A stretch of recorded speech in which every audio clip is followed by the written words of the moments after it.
Hello and welcome to the Gaggle, where we challenge and, if necessary, destroy media narratives. So, Peter, unfortunately, we had a technical mishap, a really unfortunate, which sometimes happens on our live stream. It's beyond our joint capabilities to Let me put solve it them. this way, George. This time it's your turn. This time, exactly. The fault was on my end. In the past, the fault was at Peter's end, and we all chortled. Well, it's Moscow, Peter, whatever. But this time, it's I hope not. Okay. No, okay. what it is, everybody, it was just an insurmountable barrier that we tried multiple times. We tried for about 15 minutes off and on. Right. My side was clear, but there was audio issues on the side of George. We'll be back next week with the live stream and our apologies. But it is not going to stop us from talking. No, Go ahead. absolutely. It's not going to stop us. We've always got a lot to say. So, one thing I wanted to talk about, Peter, is tomorrow, February the 4th, is the 80th anniversary of the Yalta Conference. Now, it hasn't got much play in the Well, media. I think it's only we're going to be the only two people I talking think we're about it. the only two people. We have a corner on the market here. Okay. Exactly. Um, Yalta is a sort of very interesting story because for the early part of the Cold War, there was a kind of a huge um, welter of obsession on the part of people, usually on the right, very, very anti-communist, who were convinced that Eastern Europe had been sold out at Yalta. The logic, Particularly the polls, particularly. particularly exactly, particularly the Poles, there was always a little bit of a bizarre aspect to that story because if there was a sellout at Yalta, in other words, if the Western powers, Churchill and Roosevelt, had sold out Eastern Europe at Yalta, then how do you explain the Cold War? Because that would sort of, the logic would surely suggest that Churchill and Roosevelt had gone back on their word that apparently they'd sold out Eastern Europe to Stalin, and yet then they went back on their word and launched a Cold War. Then Stalin would be justify say, hey, you promised us all this, and now you turned against us. It doesn't make it so the Remember the argument percent. never really made much sense. Remember the percentage deal?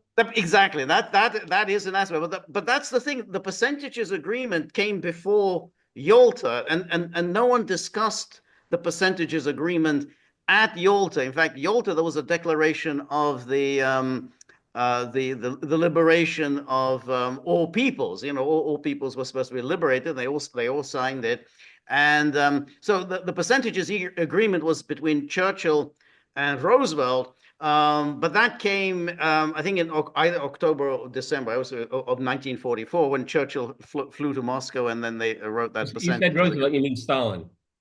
Oh yeah, sorry. Churchill flew to Moscow to meet Stalin, and that's where it was Churchill and Stalin who signed that percentages agreement. It was Churchill who proposed the It was Churchill who proposed it. Thank you, George. Very important footnote.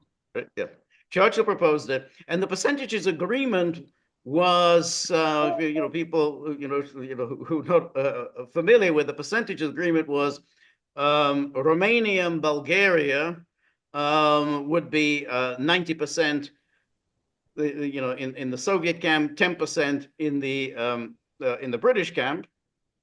Hungary was to be 50-50, Yugoslavia was to be 50-50, and Greece was 90% Britain, 10% Soviet. And Stalin famously, looked at the paper and then put a blue tick at the bottom of the page. And then I think Churchill said, well, that's a very naughty document. Should we burn it? And Stalin said, no, you keep it. So, so there it is. It's in the archives. So it's the Well, document. also, George is right. I mean, particularly in the early part of the Cold War, it was, and it was a GOP thing. It Right. was a domestic issue about foreign policy. Okay, yeah. Churchill, at the end of the day, it was FDR. He gave away Eastern Europe to Stalin, and actually, that was. in popular culture, that was debated well into the 80s. Okay. I mean, I heard that all the time. But my retort is so the UK and the United States should have gone to war over Eastern Europe against the Soviet Union. Is that what you're proposing? That's Whoa, that whoa, whoa, whoa. you're absolutely right, and that was why there was never any alternative. There's also another aspect to it, is that when Churchill presented that percentages agreement to Stalin, that was just simply acceptance of reality. And in fact, when Churchill suggested Hungary 50-50 was a totally unrealistic position for Churchill to take, because the Red Army was occupying, well, at that stage it wasn't yet occupying, but the Red Army would be liberating Hungary. There was no British presence in Hungary. So let's get this straight for our viewers. So Hungary would be divided 50-50. The Red Army enters Hungary, liberates Hungary. And how many British soldiers are in There weren't Hungary? any, just a few from the Allied. So Yeah. I think my 50% is a little bit more valuable than your 50. That's exactly, and the same with Yugoslavia, because after all, Yugoslavia also was liberated by the Red Army, and so yes, there were these partisan fighters, but ultimately it was the Red Army that liberated Yugoslavia. So again, for Stalin to agree, okay, 50-50. I mean, Yeah, but it applies somewhat to Yugoslavia because as the Cold War progressed, Yugoslavia was the third path, the third way. It was never in the Soviet orbit. I mean, they were at odds from yeah, time to time, but at the still time, they identified with the socialist world, but maybe not particularly the Soviet variant. But and that's why I think the destruction of Yugoslavia was one of the great historical crimes of our lifetime. yeah, Okay. you're right. If we just left them alone, they would have worked it That's out. right. You're right. Though at the same time, then in 1945, no one could possibly foretell that there'd be this falling out between Stalin and Tito. In fact, Tito was seen to be a loyal follower of Stalin. The break with Tito took place in 1948. Ironically, because Tito wanted to help the Greek communists fighting against the British and the Americans. And And that's Stalin again, absolutely said, "No way, you are not going to do this." and this is where that's why I bring up the percentage deal because facts on the ground dictated outcomes. Okay, the Red Army's on the ground Right. in Hungary. Okay, facts on the ground. The Red Army is in Yugoslavia, but when push came to shove, with the enunciation of the Truman Doctrine, Greece and Turkey were in play there. What at the end of the day, Stalin said, let them. Yeah, exactly. He did nothing. He did nothing at all for Greece, and in fact, he said to Gillis, "This is completely crazy what you're doing." Gillis was a famous communist, one of Tito's men. He said, "This is crazy what you're doing. There is no way in the world that the British and the Americans are just going to give up Greece. They're going to hold on to Greece. That's a key strategic location for them. It's the Eastern Mediterranean. This is totally idiotic. You're wasting time, money, But, resources yeah, but doing it's this." but see, this is something that is so missed, and maybe Marco Rubio wants to bring it back. We might talk about that later. But you could say whatever you want about Stalin and George, and I've spent many hours on Stalin.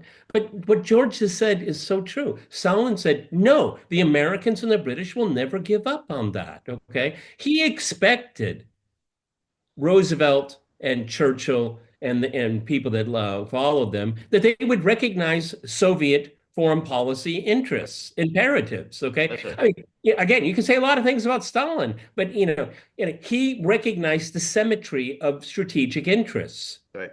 Exactly. Exactly. So that's why when they did the percentages agreement, then they said, okay, that essentially it was quite a good deal for Churchill. To the extent that it meant anything. I mean, Stalin, I suppose, would just felt, well, okay, you agree to this, we'll see what happens. Now, at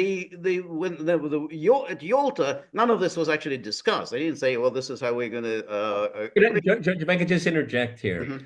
Um, the secret clauses of the Molotov-Ribbentrop deal, okay, and they were exposed.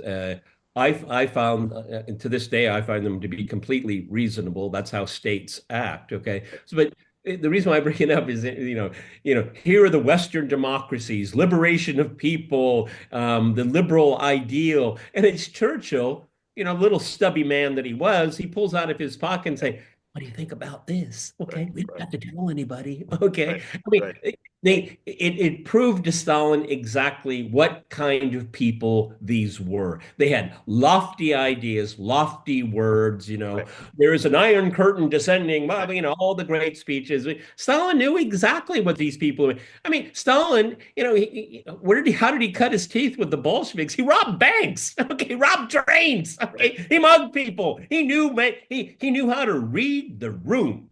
That's right. No, that's right. I mean, and that's how they work this through. But at Yalta, I mean, the question about Poland had been settled at Tehran. I mean, the issue with Poland had been the moving its borders, which is the Curzon line. The Curzon line becomes Poland's eastern border. That was clearly, Stalin insisted on that, from the beginning, from 1941, when he began negotiating, first of all, with Anthony Eden, when Anthony Eden visited him in 1941, absolute Curzon line. So that was decided at Tehran. At Yalta, when it came to Poland, because the border issue had already been settled, the issue was the formation of this Polish government. And that was pretty much said, the communists are going to be the dominant force. And again, if you think about, the Poles and the intensity of their hatred for the Soviet Union, you can understand why Stalin said, look, I mean, we need a Poland that is going to be friendly or neutral on our borders. I said, oh, that's great. Well, the only way we're going to have a friendly or neutral Poland on our borders if it's going to be dominated by communists. There's no other arrangement. The moment we have anyone else, they are all of the London Poles that were being promoted by Churchill and Roosevelt, the London Poles, that were rabidly anti-Soviet. I mean, there was just no way Stalin was going to accept any of them, in Warsaw. And then we go back to the policies during the 1930s, the Joseph Beck, Pilsudski. I mean, Stalin was never going to accept that. Let me see if you can see it here. Uh, oh, that's not enough. Oh, who do you see? Oh yeah, Marshal Stalin. Oh, I'm going the wrong direction. Here we go. All right, I will show them individually. This is what I have on my windowsill, everyone. There's Stalin. Yeah, yeah, yeah. That's right. Yep. Okay. And then right in the center, of course. That was the Roosevelt. Yeah. Franklin He's still Roosevelt. looking. By the time of Yalta, of course, he was looking very sick. Very. Yeah. And of Yeah, course, Churchill. Yeah, yeah. I'm mistake. And that's what is in the center of what my windowsill. It's what I see when I actually do these podcasts. So very appropriate. Yes. Yeah, I mean, again, facts on the ground. I don't know if they used that term in those days, but I think it was Stalin famously said, "How many divisions does the Pope have?" Right. Right. Exactly. I'm not sure he actually said that, but he's been quoted as saying that. There's a lot of sayings about Stalin. One Yeah, never but quite knows it's very whether interesting. that's apocryphal or genuine. But we do know this from memoirs. Stalin knew every single fact. He was, fastidious when it came to paperwork. He was very, very good. He was very disciplined. He worked very, very hard. He worked very late into the night. And he was a numbers guy. He was a numbers guy. And it was that ability. Again, his personal foibles, his cruelty and paranoia. We hear all about that. That's fine. Okay. But that's exactly the kind of leader they needed during the Right. Second World War. He was a logistics dude. Okay, he knew how to get things done. Okay, I'll call him in Omsk. Okay, Right. don't worry about that. Okay, Right. Tomsk, I got him on the line. He understood because he created that system, and Right. it was staffed by his people, and he Yep. knew he had the speed. He had everybody on speed dial. Okay, Right. Hitler, for example, was laissez-faire. He Right. was lazy. He wasn't engaged. And Franklin Roosevelt delegated to George C. Marshall the Right. war. That's Right. your war. It was George C. Marshall's war. Yep. No, Okay, no, and that was wise on the part of Roosevelt. right. No, that's right. I mean, and I think all of the generals and the diplomats the Western generals and diplomats who dealt with him were always very impressed with his grasp of details and the fact that he also knew his limitations. He didn't consider himself a great military strategist. Unlike Churchill did think of himself as a great military strategist, and the generals kind of despised him. They didn't think he was, he kind of thought Duke of Marlborough, his Can you great spell great uncle, but he was can you, no Marlborough. can you spell Gallipoli, Yeah, George? exactly. So they were kind of ridiculed all his military plans. Stalin knew his limitations, so he didn't try to second guess the generals. I don't remember what was the exact situation, but there was a heated debate among Stalin's generals, and Zhukov had already shown himself to be absolutely brilliant, okay, at huge costs. I mean, he allowed huge losses Yeah, for to attain yeah, his goals, yeah, okay. At one point in time, they were arguing, and they looked to Stalin and they said, Listen to him. You right, heard him. right, right, George is right because the first 6 months of the war taught Stalin that, right, he's a logistics right, guy. I'll get right, you the tanks. I'll get you the right, guns. I'll get you right, the fuel. And right, that's why he had such an amazing capacity for numbers. He right. saw the war as a logistics exercise. Right. Yeah, no, that's right. So that was Yalta. Then they discussed various aspects of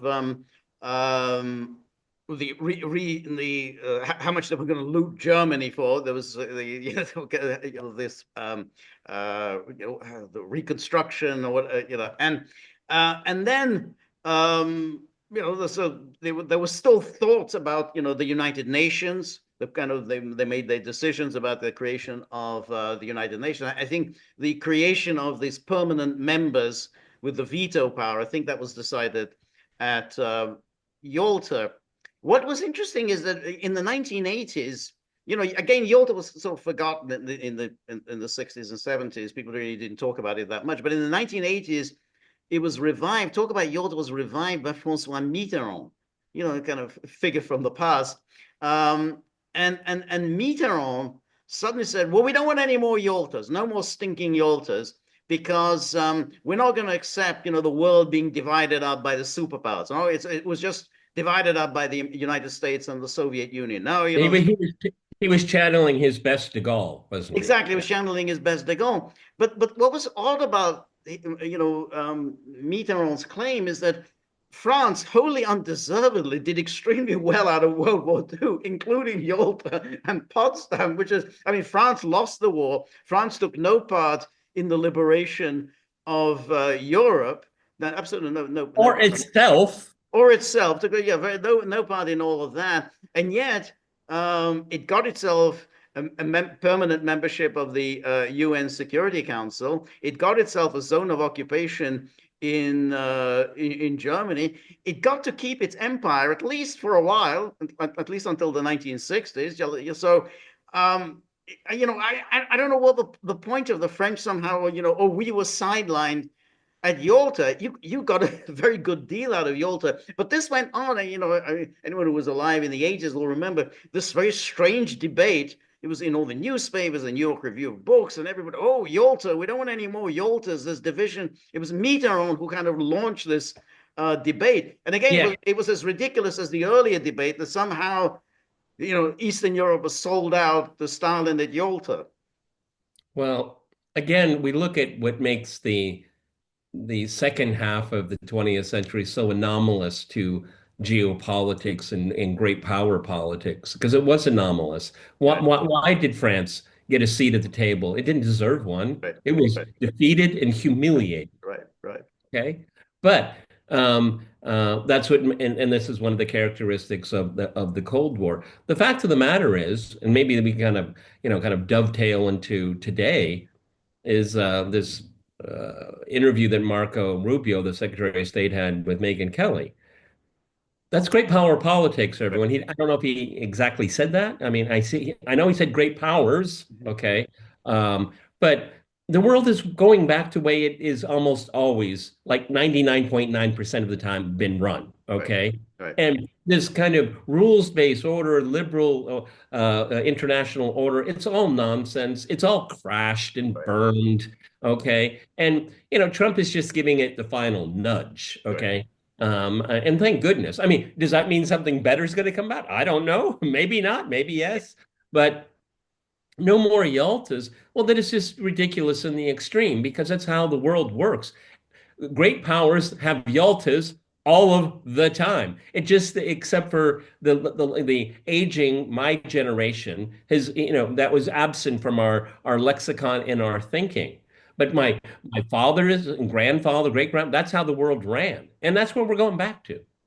Yeah, I think so. I think that's exactly it, and that's exactly how Trump thinks about the world. Is saying, essentially, you've got the great powers, and then you have these completely pointless alliance systems that actually, serve no purpose. They don't in any way strengthen anyone, and And they indeed, don't resolve issues, they don't George. resolve issues, and they kind of create their own problems precisely because, and people had known about this for a long time, entangling alliances create crises just through their very existence.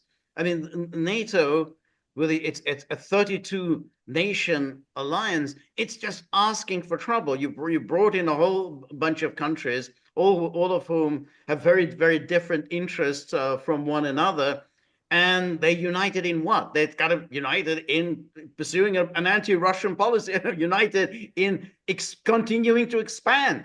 Yes, So and George, yeah, yeah, you said it's an alliance demanding. No, it is forcing.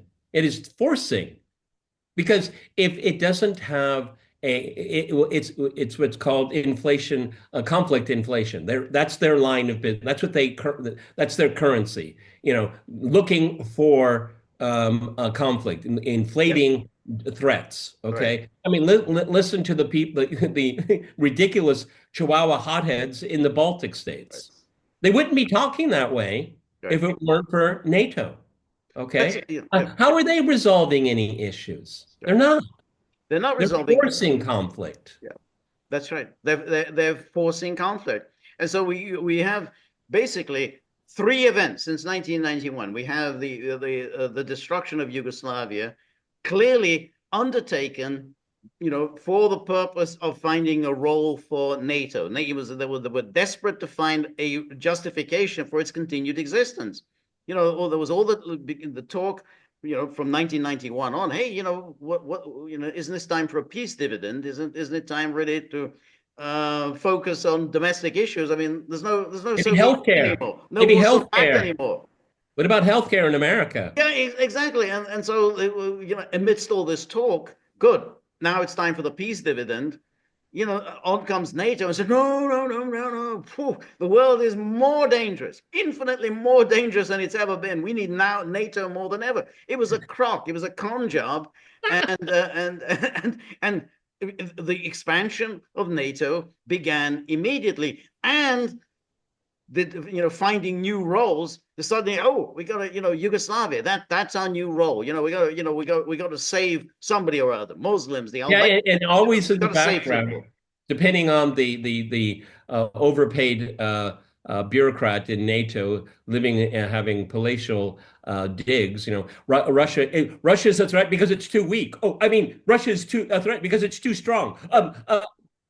That's what it always is. Like Yes, it's schizophrenic. that's right. That's right. That's right. And in fact, Clinton blurted this out. Clinton had a way of blurting things out. You expanded NATO because Russia was weak. You saw this as your one opportunity to do it, and you seized it, and you moved with extraordinary alacrity. I mean, it was boom, boom, boom. It was just really almost like within months of the dissolution of the Soviet Union, already you were moving towards expanding NATO. Now, anyone could have foreseen that if you have this military alliance and you're expanding a military alliance, then you are eventually going to result in an armed confrontation. If there hadn't been a NATO, there wouldn't have been a Ukraine problem. The Ukraine problem is entirely created by the existence and expansion of NATO. And anybody could have foreseen that if you keep expanding eastward, and particularly Ukraine, which is a very sore point with Russia, if you try to incorporate Ukraine into NATO, then you are going to end up in a war with Russia. I mean, it was obvious, and NATO then went ahead with it. So this was a disastrous, catastrophic policy. And Yalta, the Yalta system was a way of thinking. Well, you do this, we do that, and we don't mess with each other. And also, what's important here is looking at the continuity.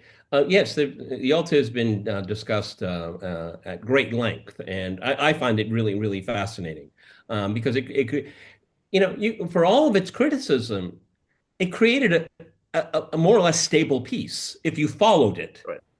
If you followed it, it was stable. Then we have the Helsinki process, which codified it, which is what the Soviet Union wanted Right. most. Right. Is that you agree, Right. this is the 70s, Right. you agree about the outcome of the war that ended in 45. We Right. agree on it, okay? Right. Right. And that was the problem is you didn't have that same kind of impetus when the Soviet Union and the Warsaw Pact collapsed, okay? We needed another Yalta to codify, say, this is the line, this is our security interests, these are your security interests. We went through this exercise in Helsinki. Right. The reason why I'm bringing it up because it's possible, unlikely at this point because it's way too early, but we need another Yalta. We need a Yalta. We should have had a Yalta 2.0 at the end of the Warsaw Pact, but maybe this time it'll be Yalta 2.0. And I know a lot of, spheres of influence in small countries. And no, no, no, no. That's not the point. The point is avoiding war and security for all. Is it the best solution? Well, it's better than what we got now. Well, that's it. And why that system that was created at the end of World War II worked was that everybody knew their boundaries, and therefore no one started threatening the security of the other. So when Stalin told Gilas, don't do this in Greece. This is completely pointless. I mean, the Americans and the British, they're not going to let go of Greece. That was a way of indicating we have no interest at all in messing in your area. But by the same token, we expect you not to mess in our area. Now, there was quite a lot of cheating that went on. Yeah, on the margins, Exactly, everywhere. the war in the Ukraine. I mean, this went on for a number of years. The war before the Soviets finally crushed the sort of the Banderist movements after World War II. That was sponsored by the British. I mean, there was no question. There was British intelligence. The Americans were absolutely helping to fuel that war. But on the whole, when you think of whenever there were crises within the Soviet bloc, where there was the East Germany in Berlin, East Berlin in 1953, Hungary in 56, Czechoslovakia in 68, each time the Western powers said, we're going to stay out of this. We're not going to do anything at all because here we are really treading in very dangerous waters. This is a Soviet sphere of influence, and this is likely to lead to a very serious military confrontation. And nobody wanted it. And that was it. There was no support in the West. I mean, there were the Cold Warriors, the fanatical Cold Warriors, but they never succeeded. The emigres. Yeah, the emigres, but they never prevailed. I mean, yeah, there were all these, in the United States, the captive nations movement and so on. But ultimately, they never prevailed because there was no appetite at all for the liberation. That was a famous, phrase in Republican circles in the 1950s, the liberation of Eastern Europe. There was no appetite for it, and therefore, no one went there. But what happened after the end of the Cold War was suddenly there was a revival of this particular appetite. Oh, great! Now we can scoop all this up, and was ended in disaster, as the people 60, 70 years ago foresaw. It will end in disaster. What's really interesting about thinking about Yalta today, again, going back to what Marco Rubio had to say, and George and I are not fans of this guy at all, okay? Um, but I have to say it was worth listening to, okay? Now, why did he do it? Why did he pick Megyn Kelly? Megyn Kelly has a pretty big following. Um, uh, he made more sense than Tony Blinken, at least on this issue that we're talking Right. about. And I'm not talking about Palestine. Right.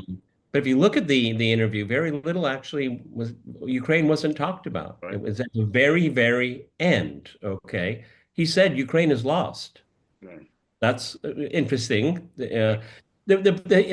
What George and I are going to be looking at, there's an admission that the unipolar moment is over. We've known that for a very long time. Okay, finally, there is a high-level administration official that says that publicly. That is news. Right. Okay, literally news. Okay, how that will translate into policy is interesting, but the building blocks or the nodes out there that we've been presented in the short amount of time, um, Greenland, Panama, Canada, and then this position by Marco Rubio.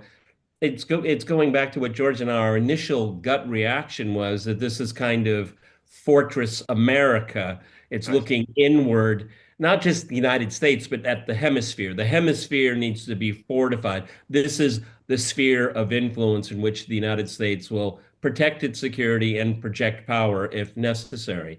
But obviously there are glaring exceptions. Israel is a glaring exception. It looks like Ukraine, in one way or another, is going to be thrown under the bus, which is, always been in the cards. How it happens is something that George and I have debated very hotly over Mm. the last couple of years. But what's your sense, George? It's kind of, it Well, seems like yeah, some kind of critical I think mass. so. I think so because I mean, remember, Marco Rubio was a neocon. I mean, we've known it all these years. He was the neocons' neocon. He was the great white hope of the neocons when he ran in 2016. He ran explicitly as the neocon candidate. They all embraced Marco Rubio. So he has completely transformed now essentially into a Trumpian. He basically is now enunciating Trump's view.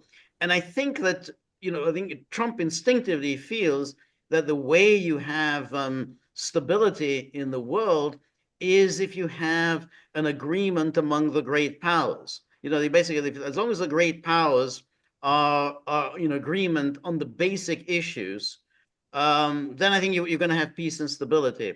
If you go down this path of creating this some kind of a global alliance, and you make it into a moralistic uh, thing, and therefore it excludes, by its very existence, it excludes all manner of powers. Then you're just creating instability, Yeah, and because and that, that yeah, approach says that we have security imperatives, but by definition, you don't have any. That's what we've been. right, How we've been running. And plus, the what Rubio is essentially enunciating. Anyone that knows geopolitics will they'll roll their eyes when they hear this. Maybe we should use diplomacy from right, time to time. right, See, this old paradigm that it culminated under the catastrophic failure of Joe Biden is that no diplomacy. right, That is an admission of weakness. No, right, diplomacy is a sign of amazing strength in right. reality. Yeah, that's exactly correct, and that's why in that meeting in Geneva, it was in July 2021 when they actually had a summit. They met in Geneva, Biden and Putin, and they didn't discuss Ukraine.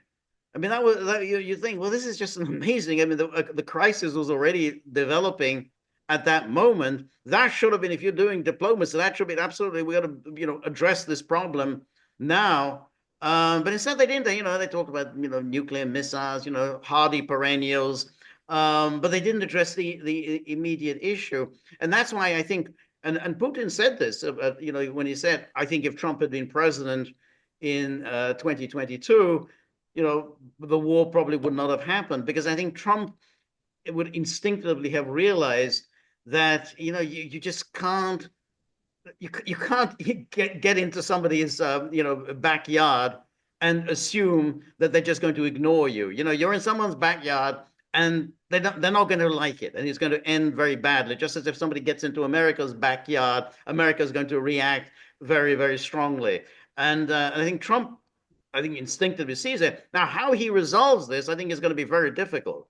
A really, really a vexing issue, because America's, and NATO have committed themselves to the policy. To walk it back is not going to be easy. But I think his instinct is clearly, this is a disaster, and we need to get ourselves out of it. Russia, Ukraine, everybody needs to get themselves out of this Yeah, disaster. this is the Gordian knot. I mean, he knows this is a losing policy. He doesn't like to lose. He likes to Right, win. Okay. And George hit the salient point. I mean, Trump may want to do this. We've said this many times before, but just the inertia of the bureaucracies. I mean, Mark Rutte, does he read the news? I mean, does he have a news feed? right, Does right, he, does he have any Telegram channels? I mean, are you hearing what right, the sitting Secretary of State is saying? right, Are you hearing what Trump is saying? right. And the completely confused idiot Kelly, do you listening to what he has to say? Right. These people, I mean, no, because these people are ideologically possessed. They cannot compute hearing anything contrary. And they've been aided and abetted particularly by 4 years of Biden and Yep. Blinken. That's right, and that's why when we go back to Yalta, I mean, what was important about it was precisely that they all realized, that Churchill, Roosevelt, Stalin, there's no appetite for a war. I mean, it's all whether it was the East European immigrants, the anti-communists, and everyone who somehow, the sat out at Yalta. Well, what was the alternative plan? You want to go to war? Is that it? That you're going to wage a war against the Soviet Union? No one at all wanted that, and this continued through the Cold War. Because again there were all these hotheads. Hungary, going to do something on Hungary. There was never any appetite for this. It was only in this era, this post Cold War era, that suddenly again NATO started taking these ridiculous risks for no reason whatsoever. It could never enunciate any reason, any principle according to which it was willing to essentially trigger nuclear conflagration for the principle of having Ukraine in NATO. What was the security threat facing Montenegro Yeah, before it was inducted? What was the security right, imperative for Montenegro? right, exactly. None, none, none whatever. Yeah, and it was completely made up, and NATO has never been able to explain, what exactly it's doing. What does this mean? This constant expansion and trying to scoop up more and more When members. when you think of the amount of media resources this alliance goes through every single year, and still most people say, I don't, what do you guys do? Yeah, What's your job? I right, mean, right, it just doesn't really sink in. right, Okay. Except for people that there are careerists. I mean, right, the Transatlantic Alliance right, is a sham. It's a right, grift. right, It's a racket. right, Okay. There is no justification for its existence. right, Okay. I mean, well, what about Russia and Ukraine? We'll say, yeah, that's once you get rid of NATO, then we don't have these kind of problems. Don't you right, understand that logic? right. No, that's right. They can't. Yeah, there you're right, and that's why and you brought up the issue of Helsinki. I mean, that kind of it follows on from that. That was 30 years later, the signing of the Helsinki Final Accords, and of course, a lot of anti-communists and were absolutely indignant and Yes. outraged Yes. by this. But the problem which they couldn't really answer is, well, what do you plan to do as an alternative? I mean, are you planning on going to war with the Soviet Union? And of course, some of them probably wanted that, but ultimately you say, well, no, and that's it. And the public said, we're not going to go to war with the Soviet Union because it makes very little sense to do so. And so, yeah, but they've got communists ruling in Eastern Europe. Again, are you going to go in and march to Prague and liberate Prague? No, you're not. So stop the posturing. But this is the kind of posturing we're in now, which is that, hey, you have to accept that Russia has security interests of its own, and if you're going to do this, oh, well, we're going to Kiev, we're going to do this. Kiev must decide its own its own destiny. Whether it's in NATO or not. Then you inevitability is war. And therefore, you've done now exactly what people, a generation, 2 generations ago now, sought to avoid. Said, no, we don't want to do this because it'll lead to a horrific war with mass casualties. So they had the sense that, it's not perfect, but at least there's stability, at least there's peace, and everybody can go about their daily lives. Whereas now we don't have peace, we don't have stability, and people are talking about nuclear war. I mean, clearly something very wrong has taken place. And it seems obvious. Again, it's still early days here, but there is a consensus awareness that Biden has boxed Trump into, Right, particularly when it comes to Ukraine and right, Gaza and the greater Middle East. From what George and I have been following Trump for so long, is that he's not interested in these no, things. no, It's just not him. no, I think if someone were to say, we have the Gaza briefing and the new bridge in Baltimore is being open. Oh, let's go to the bridge. Let's go to I want to see what they did. Okay, right, right, that, that's the way that, he thinks. right, exactly, exactly. He when he thinks about NATO, he thinks from the mind of a businessman. Hey, this is a ripoff for us. We're getting ripped off. We're providing protection. This isn't a military alliance. They're not in. What's Montenegro doing to strengthen us? What's Britain? What's France doing to strengthen us?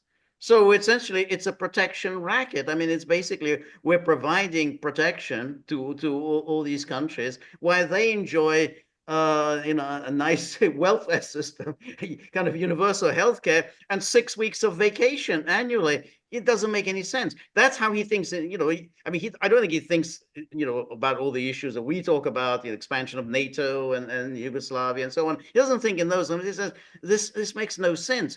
This alliance doesn't strengthen us; it weakens us. It makes us more vulnerable. So it doesn't make sense for us to continue. And I think that's his mentality. And as you say, Mark Rutte doesn't seem to realize. He said, "Okay, we need to cough up some more money. I think that maybe that'll keep Trump happy. We cough up more money. That's not going to be that easy, incidentally, but it's a lot more than just simply coughing up a lot of more money." Yeah, and it's a slippery slope. I mean, it's the what is it? It's the sunk cost fallacy. Right, I mean, just one more time. Well, if you say right, just one more time, it will never be the last time. right, Okay. So there's something forming here. I think Marco Rubio was sending a very strong signal. Just a tail end of what George was saying, yeah, alliances are fine, good relations with other, but we have to get something in return. And what do we get in return? right, It's only a one-way direction. And that's right, why he's saying, what do we get out of it? And that's why this kind of fortress Western hemisphere, that's why I think he thinks so much about Greenland, Panama as an artery that needs to be under control. He's thinking, I mean, historically, he's very 19th century right. in his outlook. That's right. Exactly. Exactly. Along with the tariffs. So it's very much very old fashioned way of looking at it. And I think that may well be just the way how you get out of the present logjam, because this thing of values based, whatever, which NATO talks about, the rules based order, alliance of democracies, the authoritarians, that isn't working. It's clearly led to disaster. We're at a dead end. So maybe this is the time for some you know new thinking and a way and actually going back to a more old-fashioned way of Because he looking at has to, because this continues. The the breakdown is going to happen under Trump's watch. And there's people around him that know that. Right, right, Is that, they pass the baton, and we're the ones, holding the bag. And I right. think Trump obviously does not want to be remembered for that. Right. Okay. I mean, well, does he prefer to find the United States in endless, very expensive conflict, or he's the guy that when he was president, the eggs went up for $20 a carton, but it went down to six Right. later. I mean, Yeah. he can live with that one. He can live with Right. that one. Yeah, Okay. exactly. So 80 years on, not too many people are talking about it, but the idea of another Yalta should be gaining currency Yeah. because that is a way out of this logjam. And my gut is there are people around him, but Trump, you just know You know, Trump. you never. But I think he is thinking. Sometimes, he probably doesn't know that much about Yalta, but he's kind of thinking, yeah, well, why don't we get the great powers sitting down together and coming to some kind of agreement to make sure that we don't threaten one another's vital interests. I mean, that I think that Trump, I think, Well, I think instinctively I think think that how you actually I, get to that, how you can get to that kind of a conference. But I think Trump would instinctively be interested in that. I think we're going to do another video on it. But the U.S. AID, I think this is Right. That we're going to do it. But that's a catalyst. It's like we're spending what were they talking $50 million on condoms in Right. Gaza? It's a Exactly. ridiculous Exactly. story, but that's the kind of thing that wakes Right. them up. Okay, that's sneak preview. All right, everybody, this is the Gaggle with Peter and George. We're on Locals, so please go to the gaggle.locals.com. We apologize profusely for not having a live stream on Rumble. We just had insurmountable technical problems. Hopefully, it was my turn last time. It's George's turn this time. Next Next. time, next Monday, hopefully it'll all be ironed out. Yeah, Okay. hope so next Monday, and then let's hope tomorrow. By tomorrow, also, when I'm doing my solo, it'll be resolved. As always, the dogs are saying, "Yeah, well, I think that's probably punishment for not putting enough into the tip jar." So it's a divine retribution, as Buddy likes to say. So if you have a few bob in your pocket, whip them out into the tip jar. We're very grateful for all of your help, friendship, and support. The more you're able to donate, the more of these videos we can make, the more we can improve the technology. And above all, we've got to stop all this talk about divine retribution. So remember, if you like the gaggle, please like, share, and subscribe. See you soon. Bye bye.